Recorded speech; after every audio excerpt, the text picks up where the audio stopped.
I am going to give a brief idea on the introduction part of module 5 because few of you have raised doubts on this theory portion.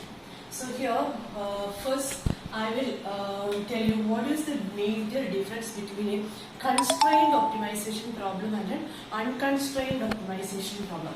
First let us see what is a constrained optimization problem. So constrained optimization problem means it is like finding the decision variables, say x.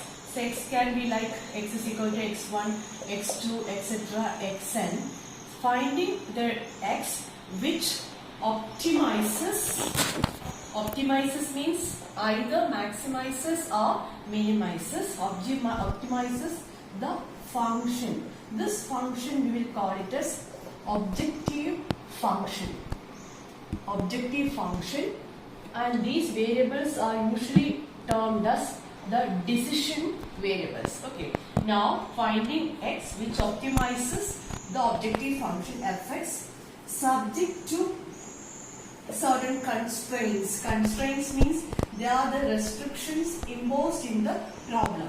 Constraints or restrictions, say g of xi is less than or equal to bi, or like g of xi greater than or equal less than ba greater than ba, or g of xi is equal to ba, like this. So this is usually it is a constrained optimization problem, that is finding the decision variables x1, x2, etc. xn, that can be any number, which optimizes, that is either maximizes or minimizes the objective function fx. F of x can be of any degree. If it is a first degree function, then it is called a linear constraint optimization problem. It is a higher order, we will call it as a non-linear optimization problem. And here we are dealing with non-linear optimization problem. Now we subject to certain conditions. So we have to find a maximum or minimum of this function subject to this condition, that is which should satisfy the given condition. Need not be all the three conditions given to you. Maybe like this or this can be less than conditions, greater than condition, can be any number of conditions. Like for example, say x1 plus x2 less than or equal to 2, x3 minus x4 greater than or equal to 1, like that. There will be so many conditions. These are examples of certain constraints. So such a problem is called a constrained optimization problem. But here in this module we are dealing with unconstrained optimization problem. Unconstrained optimization problem means we can just forget these constraints. Only we are dealing with the objective function. So we can concentrate on the objective function alone. That is, we have to find the decision variables which optimizes, either maximizes or minimizes the objective function fx. So in this module we are dealing with direct search method.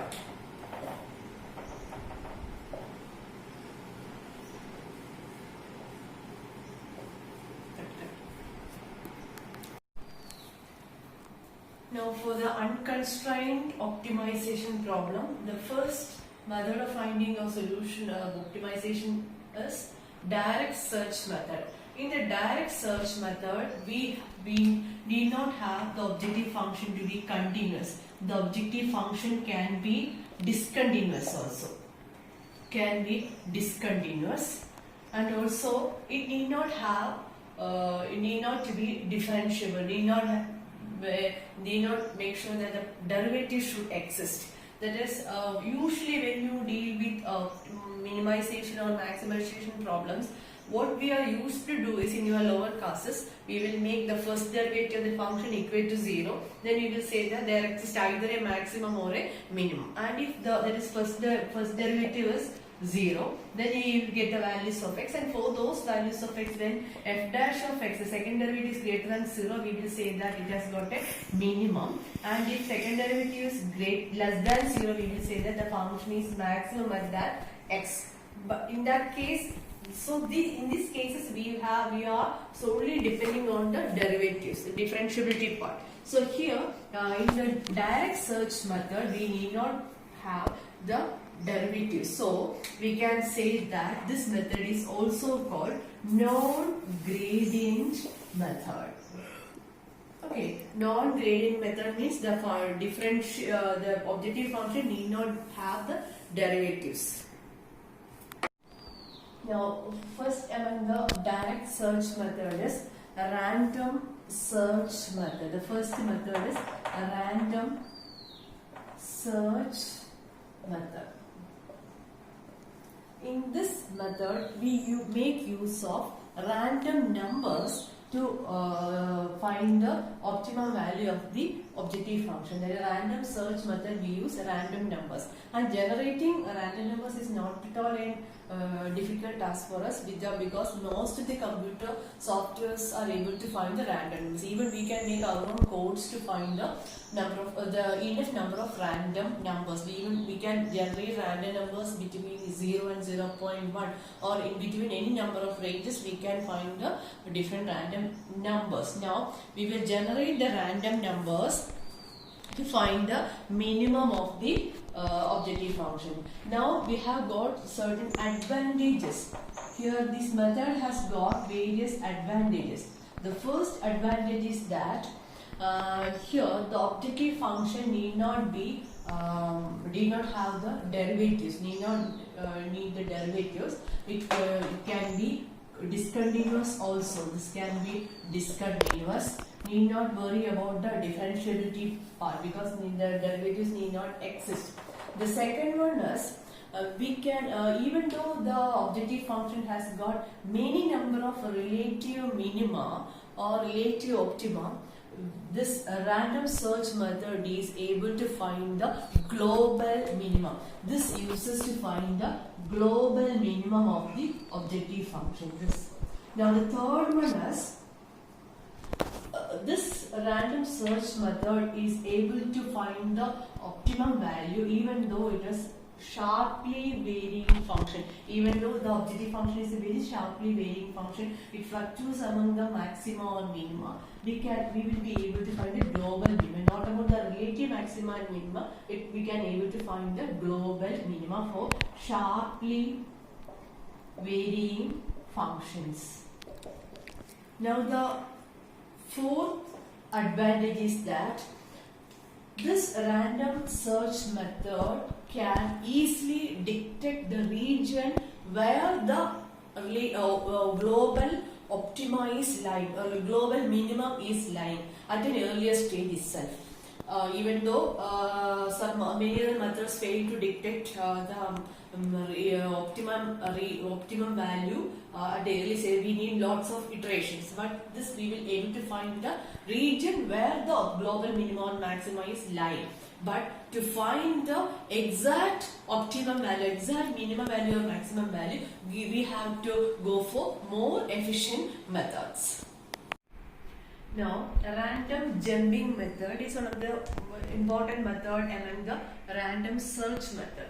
Now here we have already said this module is dealing with unconstrained optimization problem. Even though it is an unconstrained one, here the variables xi we used to establish a lower bound and an upper bound for this xi. That is, we will restrict like this, where I varies from 1, 2, 3 etc. up to n. Now the variable xi should lie between li and ui. That is, for example, if our x is like this, x is say x1, x2 etc. xn. For our each x1 we will fix like this: L1 less than or equal to x1 less than or equal to u1, L2 less than or equal to x2 less than or equal to u2, etc. Now let's see how we are relating the random numbers with this xi. Okay, now here for this random jumping method, we generate random numbers which are uniformly distributed in the interval, that that is in the random jumping method, we generate the random numbers, say R1, R2, etc. Rn, which are uniformly distributed, in the interval 0 to 1. So that is, each one should satisfy the properties of a uniform distribution. They are uniformly distributed in the interval 0 and 1. Now, if our x is this, that is x1, x2, etc. xn, we can write this as L1 plus R1 into U1 minus L1. That is our x1. And x2 is L2 plus R2 into U2 minus L2, etc. Exn is Ln plus Rn into Un minus Ln. Okay. Now we got one set of values for x. Now using this we will find f of x. Okay. Now generate another set of the random numbers r1, r2, etc.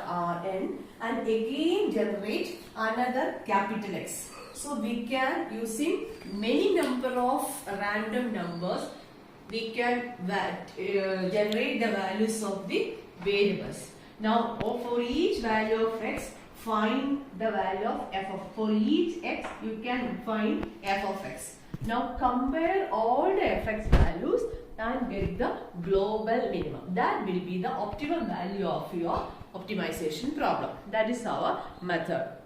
And the smallest among f of x will be the smallest value of f of x is our optimum value.